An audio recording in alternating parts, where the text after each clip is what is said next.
Se alguém tivesse me contado que eu me apaixonaria por um homem procurado pela polícia, eu teria dado risada. Não porque eu fosse ingênua, mas porque eu sempre tive medo de pessoas perigosas. Pelo menos, era isso que eu acreditava. Até a noite em que encontrei um corpo no chão de um prédio abandonado. E um estranho, coberto de sangue, olhando diretamente para mim. Naquele instante, minha vida mudou para sempre. Mas para entender como tudo aconteceu, preciso voltar algumas horas. Meu nome é Sofia, tenho 19 anos. E desde criança, convivo com uma sensação que nunca desapareceu completamente. O abandono. Quando eu tinha 12 anos, minha mãe saiu de casa e nunca mais voltou.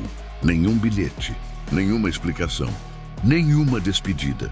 Apenas desapareceu. Meu pai tentou seguir em frente, mas nunca foi o mesmo. Trabalhando o dia inteiro, quase não tinha tempo para mim. Aos poucos, aprendi a lidar sozinha com meus problemas. Talvez por isso eu me sentisse tão deslocada na faculdade. Eu tinha amigos, mas não muitos. Conversava com as pessoas, mas nunca o suficiente para criar laços profundos. Era como se existisse uma barreira invisível entre mim e o resto do mundo. Enquanto isso, algumas pessoas pareciam nascer para serem adoradas. Como Lucas. Todo mundo conhecia Lucas. Ele era rico, popular e extremamente carismático quando queria. Os professores gostavam dele. Os alunos admiravam ele. As garotas disputavam sua atenção. Mas eu conhecia outro lado dele. Um lado cruel. Um lado que poucas pessoas percebiam. Ou fingiam não perceber. Naquela semana, por exemplo, eu presenciei algo que me deixou revoltada. Henrique, um garoto tímido da nossa turma, estava organizando seus materiais perto dos armários quando Lucas apareceu acompanhado de seus amigos.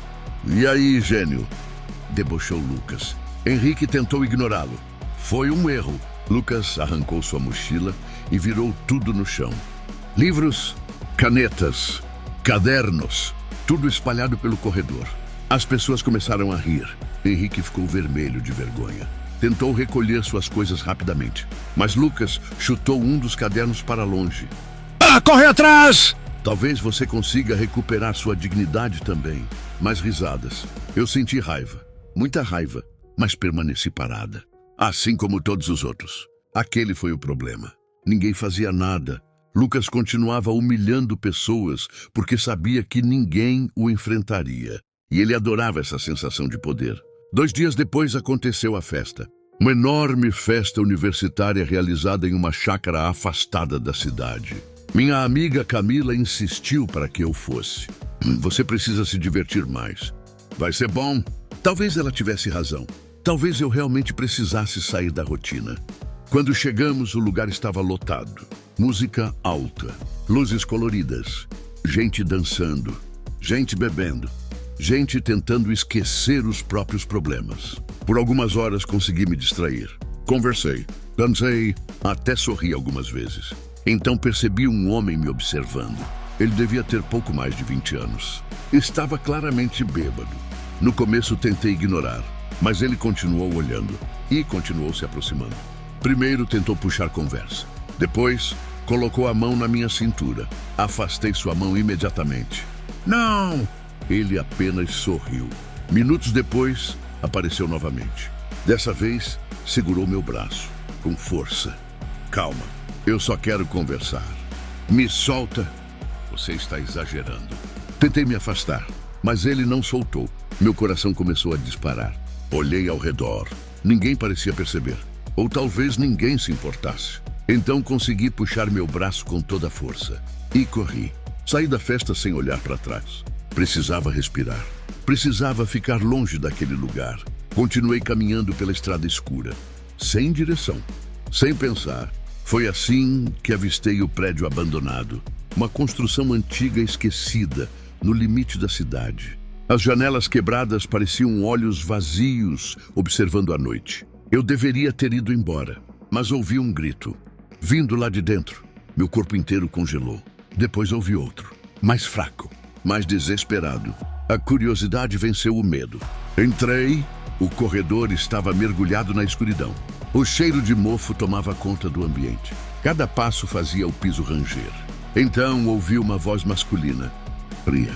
controlada, assustadora. Você acha que pode tratar as pessoas como lixo e sair impune para sempre?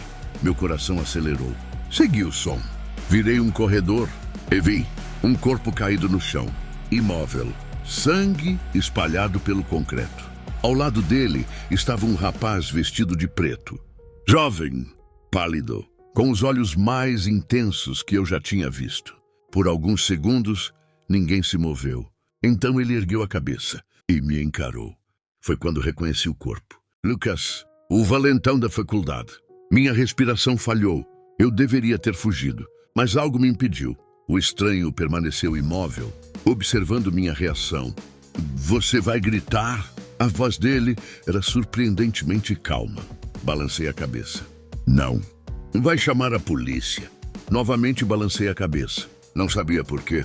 Talvez fosse o choque. Talvez fosse medo. Talvez fosse algo pior. Ele me observou por mais alguns segundos. Depois, deu um pequeno sorriso. É interessante. Então desapareceu pela escuridão. Naquela noite não consegui dormir. A imagem daqueles olhos permanecia presa na minha mente. Nos dias seguintes, a cidade inteira entrou em estado de choque. Lucas havia desaparecido. A polícia iniciou investigações. A faculdade virou um caos, mas eu guardava um segredo. Eu sabia o que tinha acontecido, ou pelo menos parte da verdade. E então comecei a vê-lo novamente. Primeiro do outro lado da rua, depois perto da biblioteca. Mais tarde sentado sozinho em uma praça, sempre observando, sempre desaparecendo antes que alguém percebesse.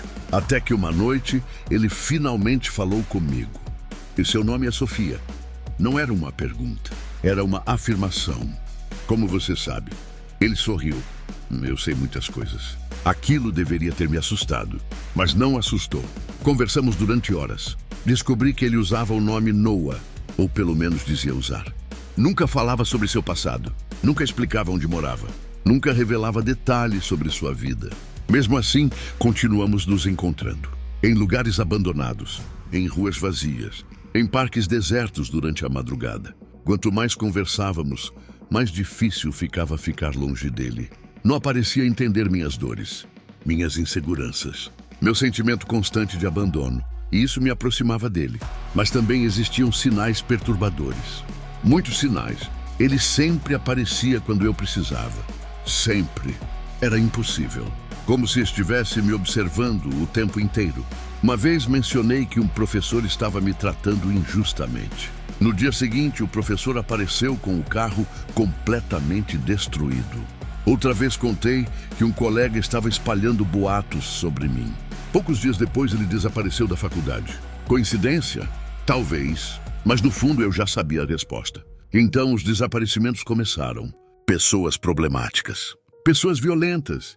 Pessoas acusadas de abusos. Todas desaparecendo misteriosamente. A polícia não conseguia encontrar explicações, mas eu começava a suspeitar.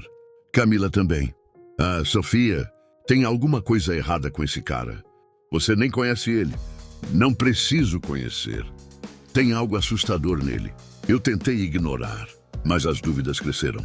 Até a noite em que decidi segui-lo.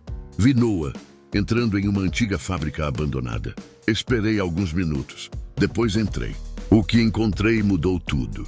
Havia fotografias espalhadas pelas paredes, recortes de jornais, mapas, documentos e dezenas de rostos marcados com círculos vermelhos. Alguns estavam riscados, outros não. Meu sangue gelou. Aquilo parecia o esconderijo de um criminoso ou de alguém preparando algo muito pior. Foi então que encontrei uma pasta. Dentro dela havia uma fotografia, a foto de Noah. Ao lado da palavra procurado, minhas mãos começaram a tremer. Existiam acusações, diversos crimes, múltiplos desaparecimentos, anos de investigação. Meu coração afundou. Tudo era verdade. Noah não era apenas perigoso, era um fugitivo. Nesse momento ouvi passos atrás de mim. Virei lentamente. Ele estava parado na entrada, me observando, silencioso. Agora você sabe, durante alguns segundos ninguém falou nada. Tudo isso é verdade? Ele não respondeu imediatamente. Algumas partes. Você matou aquelas pessoas? Silêncio. O olhar dele respondeu antes das palavras. Sim. Senti medo. Pela primeira vez. Medo real, mas junto com o medo existia outra sensação. Dor. Porque apesar de tudo, eu o amava. Era absurdo, errado, insano, mas era verdade. Você deveria me odiar. A voz dele saiu quase como um sussurro. Talvez. Então por que não vai embora? Olhei para ele, para seus olhos cansados, para toda a escuridão que carregava dentro de si. E percebi algo terrível. Porque quando eu estava longe dele, sentia um vazio ainda maior do que aquele deixado pela minha mãe. E isso me assustava mais do que qualquer crime. Meses depois, a polícia finalmente se aproximou. As buscas ficaram mais intensas. Os investigadores estavam cada vez mais perto. Noa sabia disso. Eu também. Chegou o momento da escolha. A vida normal. Ou ele, a segurança. Ou ele, o futuro que eu sempre imaginei. Ou ele, e eu escolhi.